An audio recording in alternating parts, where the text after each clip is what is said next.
Egipto. La fuente de tesoros arqueológicos más rica del mundo. Vaya, mirad. Bajo este paisaje desértico yacen escondidos los secretos de la antigua civilización. Nunca había visto nada igual. Ahora, durante una campaña completa de excavaciones, nuestras cámaras han tenido un acceso sin precedentes para seguir a los equipos que están en primera línea en el campo de la arqueología. Este es el momento más importante. Revelaremos secretos enterrados. Hoy hemos tenido suerte. Vaya, cuántas momias. Huele fatal. Y haremos descubrimientos que podrían reescribir la historia antigua. Hasta ahora nunca habíamos tenido pruebas. Aquí empezó todo. Madre mía, esto no me lo esperaba. Esta vez, los arqueólogos buscarán pistas sobre la muerte de las pirámides. Madre mía, las piezas son enormes. Claire sigue los pasos de los artesanos encargados de construir los gigantescos monumentos. Se ve claramente que este sitio fue abandonado. Miriam descubre los misterios de los templos del faraón. Esto es de la tumba 22, el depósito de momias. Y Alejandro se enfrenta cara a cara a la otra vida. Es increíble. En las tumbas del extremo sur de Egipto, hace tiempo olvidadas. No tengo palabras. Tesoros perdidos de Egipto. La muerte de las pirámides. Orilla oeste del río Nilo, donde se encuentran los monumentos más icónicos del mundo. Las imponentes pirámides de Giza. En su día las pirámides albergaban los cadáveres de los faraones. Pero aunque la antigua civilización egipcia duró casi 3000 años, sus reyes solo construyeron tumbas enormes como estas unos pocos siglos. Los egiptólogos siguen intentando averiguar por qué los faraones dejaron de construir pirámides gigantes. Para el egiptólogo Chris Nanton, la majestuosidad de estas antiguas estructuras hace aún más increíble el hecho de que los egipcios dejaran de construirlas. 16 kilómetros al sur de las legendarias pirámides de Giza se encuentra Saqqara. Cuando pensamos ahora en las pirámides solemos pensar en Giza y en concreto en la gran pirámide de Keops, pero en realidad es aquí donde empezó todo. Chris ha llegado al lugar de nacimiento de la construcción de pirámides en busca de pistas que desvelen por qué los egipcios construyeron grandes pirámides durante menos de 500 años. Construida un siglo antes de las icónicas pirámides de Giza, la primera pirámide de Egipto es un mausoleo de 60 metros de alto con 6 plataformas de caliza enormes. Cuidadosamente diseñadas para repartir el peso de la roca y evitar su derrumbamiento. Dentro hay una gruta enorme de 8 metros de ancho y 25 metros de profundidad. Al fondo, el lugar previsto para el descanso final del faraón Zoser. En el fondo de eso se trataba. Aquí iba a descansar el cuerpo del rey para toda la eternidad, y tomarse todas estas molestias para crear un monumento alrededor del cadáver de esa persona me resulta asombroso. Para guardar esta momia, deslizaron bloques enormes de granito por un pasadizo hasta la cámara y los apilaron, creando un sarcófago gigante de 6 metros de largo y 3,5 metros de alto. Madre mía, las piezas son enormes. Es increíble. Pero esta tumba no fue diseñada solo para proteger el cuerpo físico del faraón durante toda la eternidad. Lo más importante para que tuviera éxito en la otra vida es que la pirámide aseguraba que el rey fuera recordado por los vivos. Se completó en el año 2650 a.C. y provocó una revolución arquitectónica. La pirámide de 6 pisos de Zoser no fue solo la primera pirámide. Fue la primera estructura monumental construida en piedra del mundo. Durante el siglo siguiente, los reyes de Egipto desarrollaron el concepto construyendo tumbas monumentales a lo largo de la orilla oeste del Nilo, incluida la primera pirámide geométricamente piramidal de verdad, la pirámide roja, y el deforme experimento de la pirámide acodada. Después, una dinastía de faraones construyeron los monumentos más icónicos de Egipto, las pirámides de Giza. Tan solo unos siglos después que surgiera del desierto la gran pirámide de Keops, se vislumbraba una nueva era en el horizonte. 700 kilómetros al sur de las pirámides, en la actual Asuán, se encuentra el corazón de la provincia más meridional del antiguo Egipto. El profesor Alejandro Jiménez Serrano lleva 11 campañas aquí descubriendo enterramientos de los gobernadores más ricos de la región. Cree que desempeñaron un papel en la caída en desgracia de las pirámides. Las pirámides eran símbolos de poder que separaban a los reyes del resto de la sociedad, ofreciéndoles así un acceso privilegiado a la otra vida. Pero mientras los faraones erigían sus pirámides en el norte, los nobles del sur cada vez eran más ricos. E ideaban sus propios planes para la eternidad esculpiendo tumbas cada vez más elaboradas en las colinas. Hoy, Alejandro está excavando una nueva zona de la antigua metrópolis. La sociedad del antiguo Egipto se ve reflejada en los cementerios. Así podemos ver cómo era la vida simplemente excavando las tumbas. Son las 8 de la mañana y su equipo ya ha hallado algo. Ya veremos si hemos tenido suerte con este hallazgo. No se descubre una tumba todos los días. Crucemos los dedos. Una zona lisa de la roca emociona al equipo.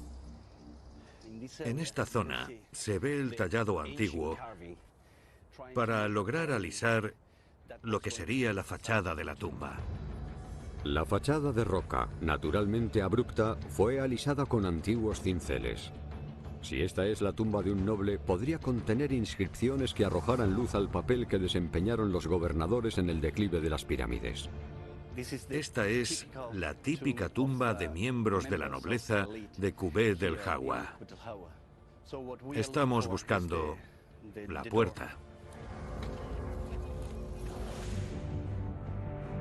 Siguiendo el río durante 700 kilómetros en la orilla oeste del Nilo, Chris ha venido a Giza a explorar el sumum de la construcción de pirámides. Quiere entender cómo evolucionaron estos monumentos desde las primeras pirámides de Saqqara. Y quiere buscar pistas que expliquen por qué se abandonaron.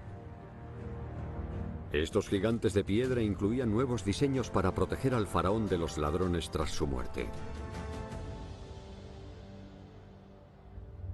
A las afueras de la gran pirámide de Keops, una cubierta continua de losas y bloques de resplandeciente caliza oculta la única entrada a la pirámide. Un estrecho túnel a 18 metros del nivel del suelo. Pero este pasadizo también estaba sellado.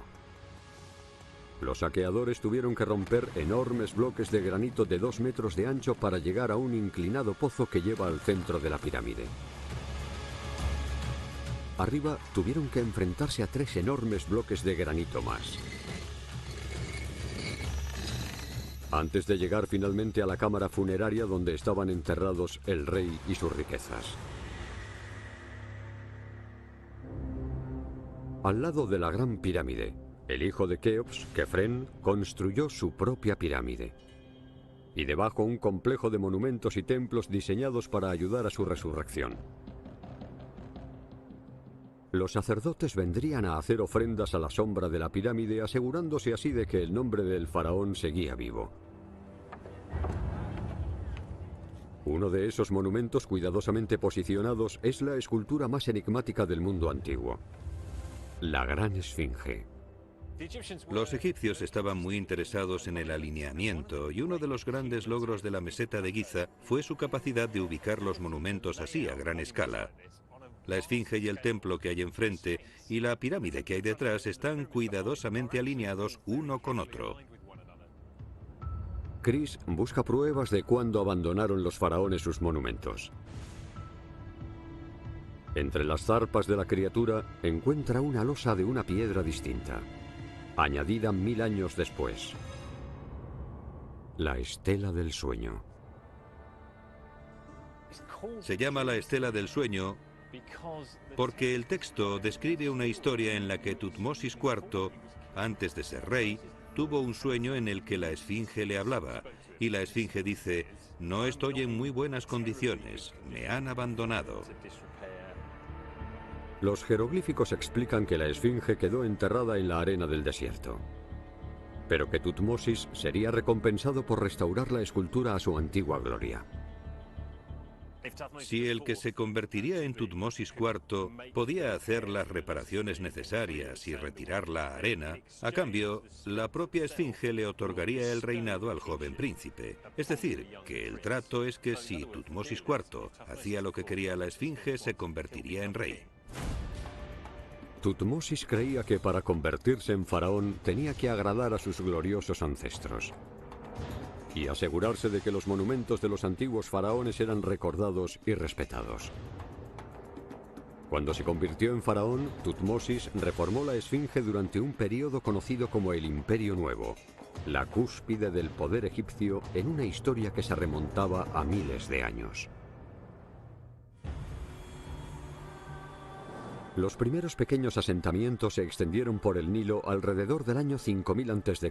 y cultivaban la fértil tierra que finalmente creció hasta convertirse en el Estado de Egipto. Alrededor del año 2700 a.C. comenzó el Antiguo Imperio, la época de los grandes constructores de pirámides. Pero en 2175 a.C. su civilización se vino abajo cuando su reinado se desintegró y Egipto cayó en el caos. 500 años después nació el Imperio Nuevo, la Edad Dorada de Tutankamón, la reina Nefertiti y Ramsés el Grande. Pero estos faraones no construyeron pirámides. Cuando Tutmosis IV rescató a la esfinge de la arena, la construcción faraónica de uno de los monumentos más icónicos de Egipto estaba abandonada. ¿Pero por qué? 120 kilómetros al este de las pirámides se encuentra Ain Sukna, en la costa del Mar Rojo de Egipto. La arqueóloga francesa Claire Somaglino lleva 9 años excavando antiguas estructuras aquí. Cree que este enclave remoto encierra secretos que explicarían el auge y declive de las pirámides. Muchas de las estructuras que ha hallado datan de la época dorada de la construcción de las pirámides. Aquí hay múltiples capas del Imperio Antiguo, desde el comienzo del uso de este lugar durante el reinado de Kefren. Pero de todas las construcciones que desentierra, ninguna muestra pistas de una ocupación prolongada. Ain Sukna parece ser un campamento.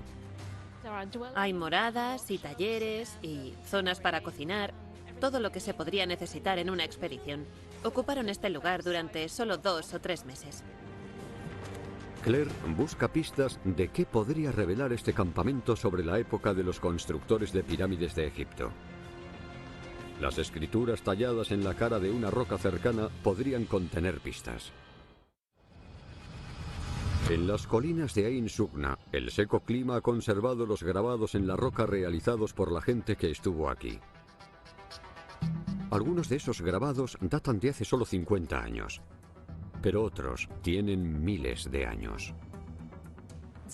Los grabados más antiguos que se conservan son estas inscripciones del rey Mentuhotep, y cuenta que en el primer año de reinado de dicho rey envió una expedición para llevar cobre.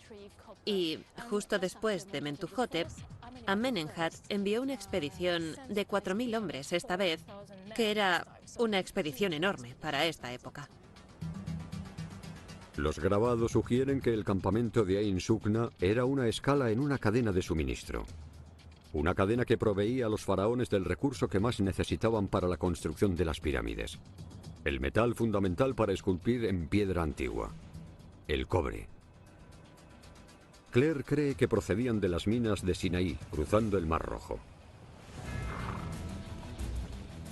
Cuando el faraón necesitaba más cobre, enviaba a un ejército de trabajadores hacia el este atravesando el desierto. Algunos llevaban piezas de barcos que se montaban en la costa y navegaban por el Mar Rojo. Los hombres se pasaban 2 meses trabajando en las minas de Sinaí, excavando cientos de kilos de cobre. Y cuando llenaban los barcos, volvían con el mineral al continente. listo para recorrer el Nilo y llegar a las pirámides. Los descubrimientos revelan que el puerto de Ain Sugna fue esencial para la construcción de las estructuras más grandes que el mundo había visto jamás. El cobre era un recurso estratégico para ellos, porque lo usaban para fabricar herramientas, y eso era muy importante para la construcción de las pirámides, la Esfinge y los grandes monumentos de la época. Si Claire quiere encontrar pistas de la caída de las pirámides, tendrá que excavar. En la orilla oeste del Nilo, en la antigua Tierra de los Muertos de Egipto, la experta en jeroglíficos, Cristel Álvarez, se encuentra en la que los arqueólogos expertos en pirámides consideran que fue la última construida en la gran era de las pirámides. La tumba del faraón Pepi II se construyó 400 años después de la pirámide escalonada original de Saqqara. Vaya.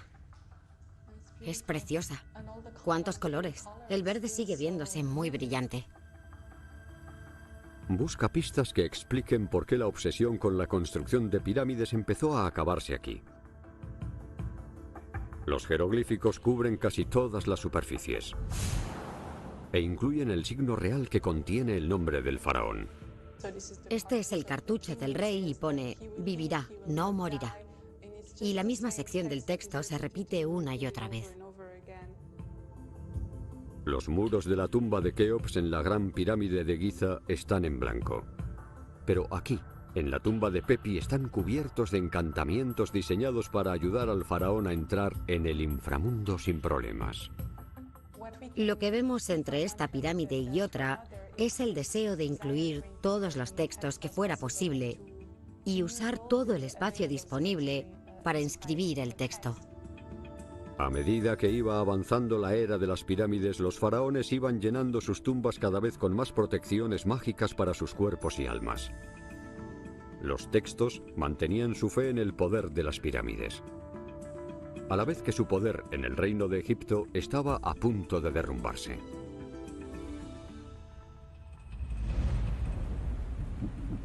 El reinado de Pepi II estuvo marcado por las sequías, el hambre y las revueltas civiles. Preocupado por su destino en el inframundo, cubrió su tumba con inscripciones mágicas que garantizaran la seguridad de su espíritu. Cuando Pepi murió sin heredero, sucedió una lucha de poder que resultó en un siglo de reyes débiles y que vivieron poco. Sin riqueza ni recursos, sus pirámides son minúsculas en comparación con las imponentes estructuras de la época de las grandes pirámides. Durante el final del Imperio Antiguo, hubo muchos reyes que reinaron periodos muy cortos de tiempo, y de la mayoría de ellos no hemos encontrado ninguna tumba. Las pirámides, una tradición que definió a una civilización, se extinguieron. En Kubet el Hawa, cerca de la ciudad meridional egipcia de Asuán, Alejandro espera que los enterramientos de los nobles más poderosos del antiguo Egipto ayuden a explicar la muerte de las pirámides. Si esta roca plana cincelada es una tumba, sus secretos podrían encontrarse bajo sus pies. Haya otra pista de que puede haber una puerta cerca. Aquí hay restos de termitas. Se solían comer la madera de los ataúdes. Estamos siguiendo el camino de los insectos. Dado que puede haber delicados artefactos cerca, el equipo necesita la mano experta de Alejandro. Aquí está la entrada. Increíble. Ajá, el final de la puerta.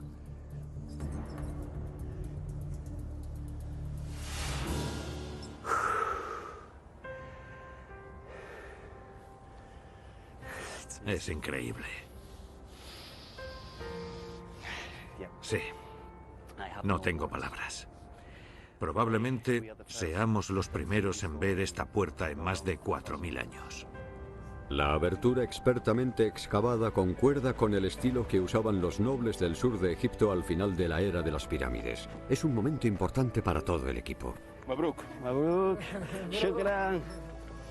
Ahora hay que darse prisa para abrir la puerta antes de cerrar la excavación por hoy en unas pocas horas.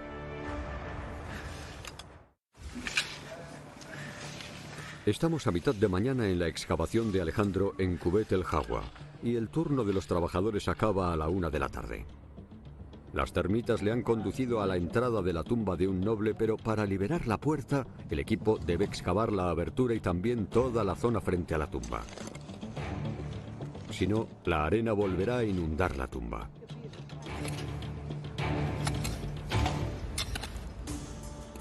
Eso le permite a Alejandro tomarse un momento para recordarse qué está buscando. Las pistas de los poderosos nobles egipcios cuyo ascenso significó el fin de la era de las pirámides. En el periodo en el que estamos excavando, la cabeza del Estado era el rey, luego estaba el visir. Y bajo el visir tenemos a los gobernadores provinciales. Se podría decir que ellos eran los número 3 del Estado. A lo largo de las 11 temporadas que Alejandro lleva trabajando aquí, ha encontrado pruebas de que en esta época de la historia egipcia los faraones estaban perdiendo poder. A medida que los reyes iban debilitando su influencia, los gobernadores de las provincias de Egipto se iban haciendo más ricos. Alejandro descubre que mientras el faraón Pepi II construía la que resultó ser la última gran pirámide, las tumbas de los gobernadores de Kubet el Hawa se iban expandiendo. Durante el reinado de Pepi, aumentaron 5 veces de tamaño. La otra vida no era solo para los faraones y las pirámides. No eran la única forma de tumba que podría conducirte hasta ella. Esto es lo que esperamos encontrar en la tumba que acabamos de descubrir. Es una puerta falsa, que es la puerta mágica que usaban los muertos para recibir sus ofrendas. Los egipcios creían que el espíritu de los fallecidos se revelaría ante los visitantes que cogerían las ofrendas de comida para alimentarse en la otra vida. Si la nueva tumba tiene una puerta falsa, podría esconder valiosa información jeroglífica sobre hasta qué punto los gobernadores eran poderosos al final de la era de las pirámides. Lo que esperamos encontrar en la nueva tumba son inscripciones que nos muestren no solo el nombre, sino también su posición en la sociedad. La excavación cierra a la 1. Han excavado lo justo como para que entre una persona. Alejandro cae en la tentación. Bien. Hay mucha arena. Y no hay restos de saqueo. El pillaje estaba extendido en el antiguo Egipto. Hasta las gigantes pirámides de Giza fueron saqueadas y desprovistas de todos sus objetos de valor. Como no hay rastros de un robo, Alejandro tiene buenos motivos para ser optimista sobre los tesoros que pueden esconderse bajo las toneladas de arena. El trabajo de un arqueólogo es una cuestión de paciencia que a veces tiene golpes de suerte.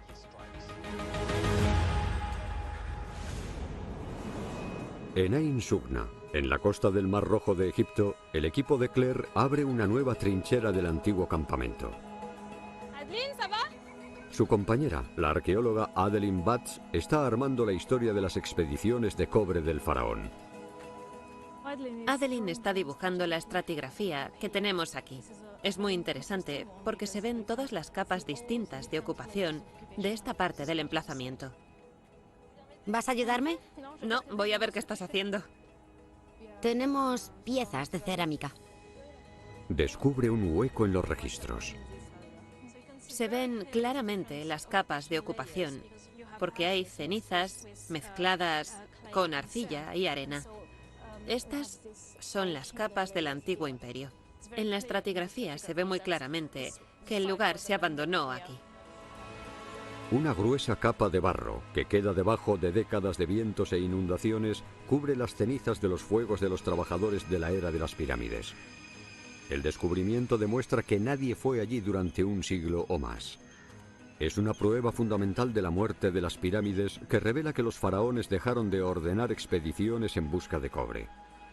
El declive de sus riquezas implicaba que ya no podían permitirse construir grandes pirámides. La era de las pirámides acabó tan rápidamente como había comenzado. Pero las creencias de los faraones en la otra vida eran más fuertes que nunca. ¿Cómo protegieron los reyes sus cuerpos y se aseguraron su entrada a la eternidad los reyes posteriores?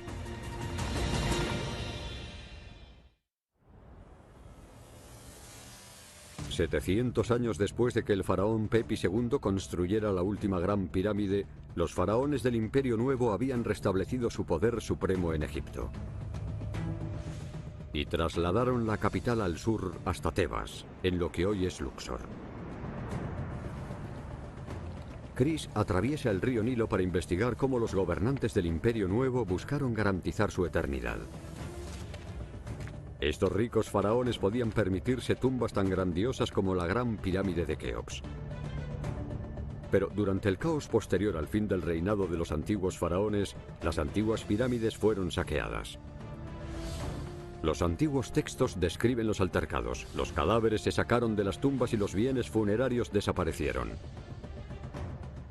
Robaron las momias de los faraones o las destruyeron junto con sus sueños de una vida eterna. Desesperado por evitar ese destino, el faraón pionero del Imperio Nuevo, Tutmosis I, comenzó una revolución en la construcción de templos reales. Se inspiró en los gobernadores del sur y decidió esculpir su tumba en la roca. Su plan para proteger su momia era esconderse.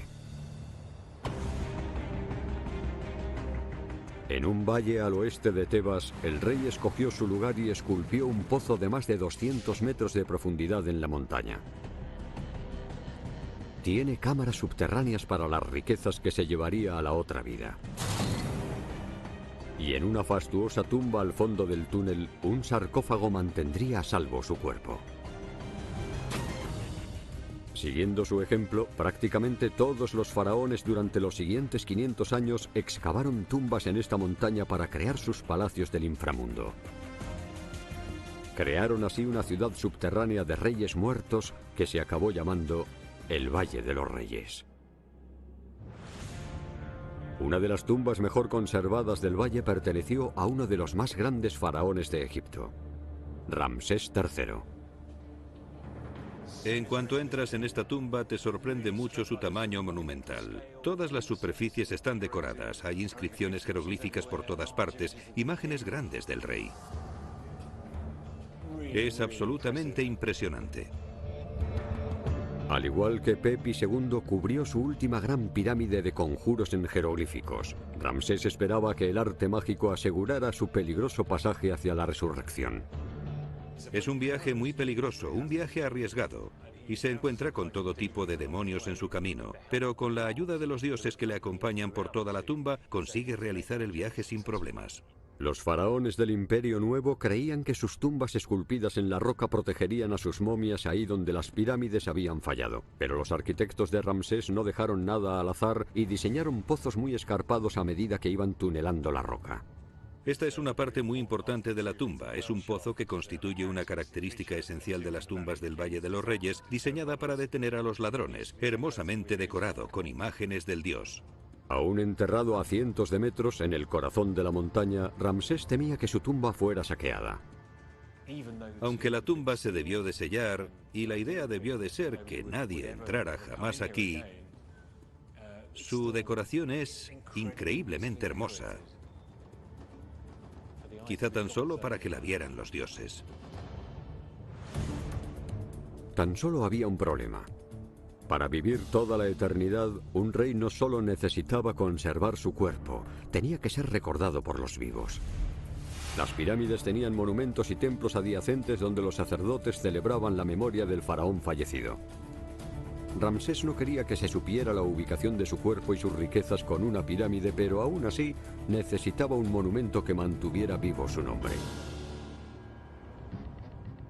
En la orilla oeste del Nilo, cerca de Tebas, Ramsés erigió una puerta gigante de 25 metros en la que esculpió enormes imágenes suyas derrotando a sus enemigos.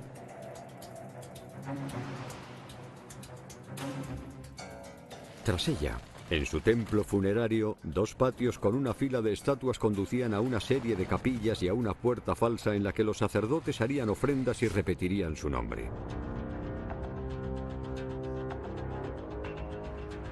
Alrededor del templo construyó muros de ladrillos de barro de 9 metros de ancho que se extendían a lo largo de más de 800 metros para convertir su templo en una fortaleza para la veneración.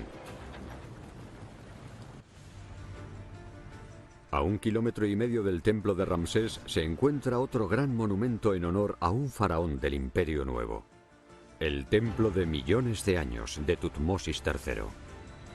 El templo lleva en ruinas desde los tiempos antiguos, pero la doctora Miriam Seco Álvarez lidera un proyecto para resucitar este lugar.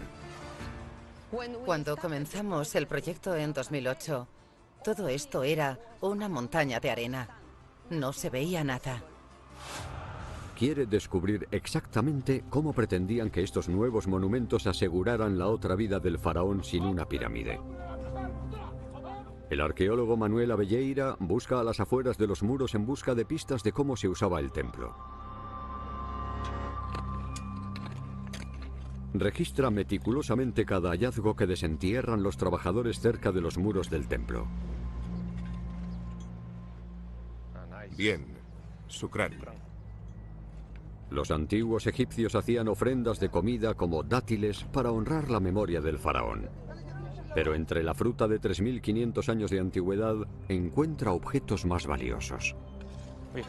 Tenemos jarras que debieron contener cerveza. Era una de las ofrendas más importantes de entonces. Aquí hemos encontrado miles de jarras. Las ofrendas de jarras de cerveza significan que el arqueólogo Javier Martínez Babón puede ubicar al templo en el tiempo. Algunas contienen la firma jeroglífica de faraones posteriores. Por ejemplo, aquí tenemos el nombre de Tutmosis IV. Aquí tenemos el nombre de Tutankamón. Otros reyes y reinas hicieron estas ofrendas a la memoria del rey.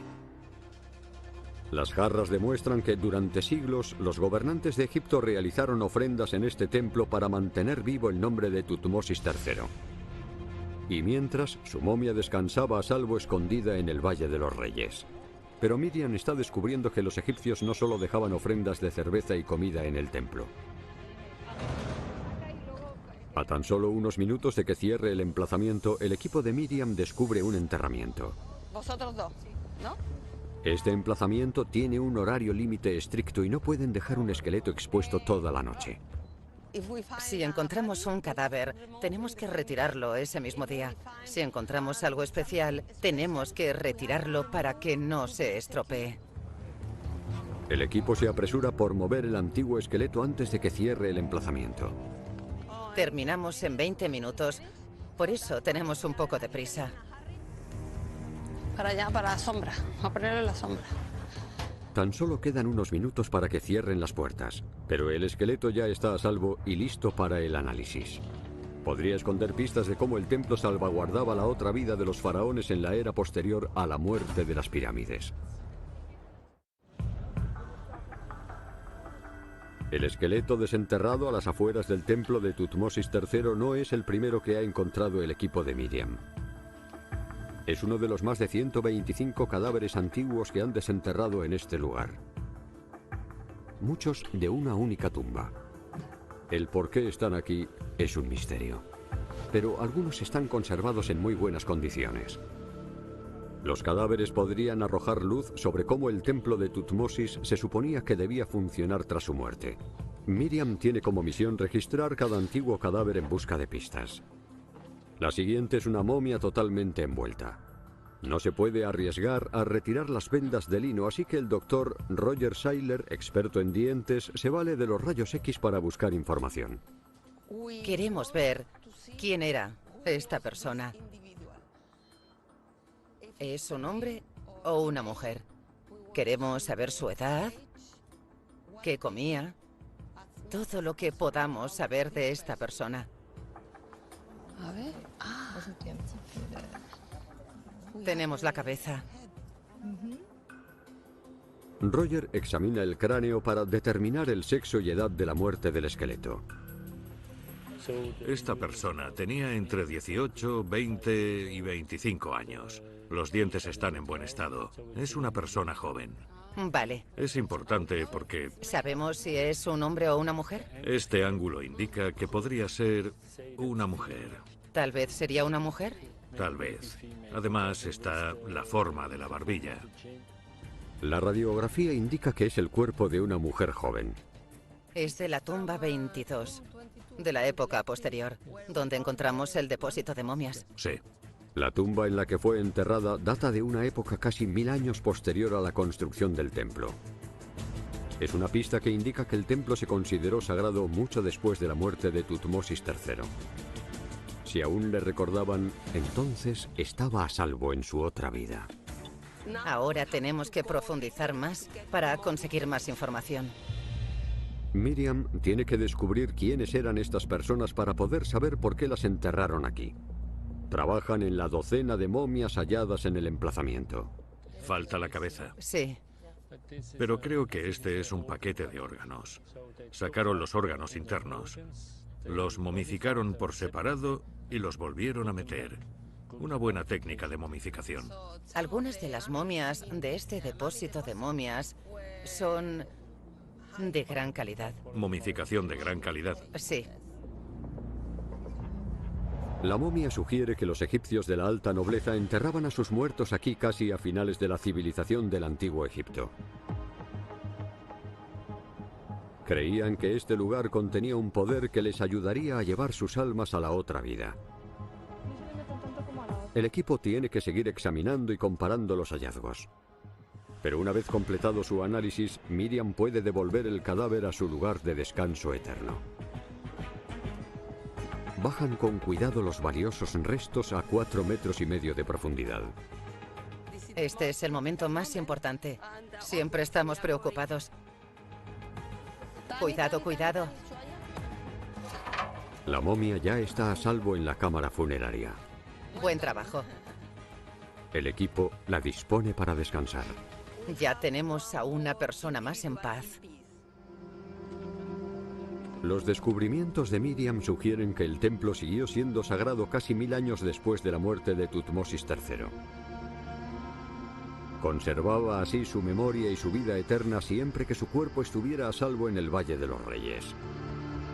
Parece que los planes para la otra vida de los faraones del Imperio Nuevo funcionaban. En las colinas de Kubet el Hawa, en lo que actualmente es Asuán, Alejandro y su equipo han retirado más de 30 metros cúbicos de arena de la tumba recién descubierta. Hemos estado trabajando dentro y fuera.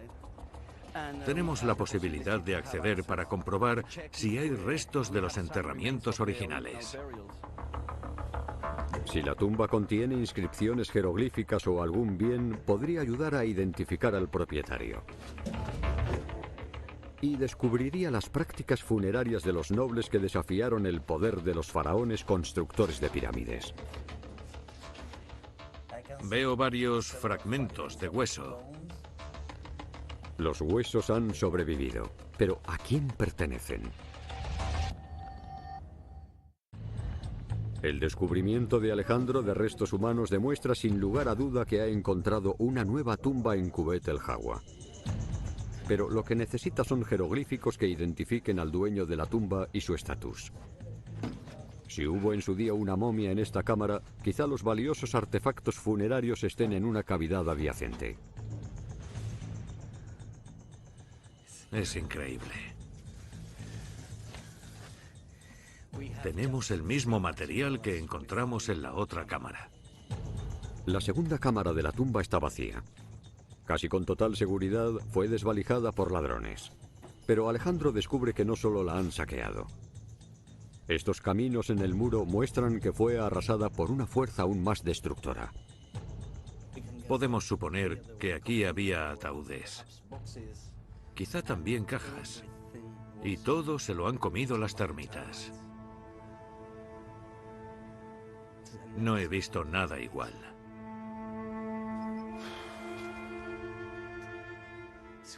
Están por donde quiera que mires. Mira. Estos son termitas. Odio a las termitas. ¡Qué decepción! Un desastre. Pero es parte del juego. Vamos. Al igual que las pirámides, las tumbas esculpidas en la roca no siempre podían salvar a sus propietarios de la destrucción. Sus estudiados planes para asegurarse la otra vida resultaron frustrados.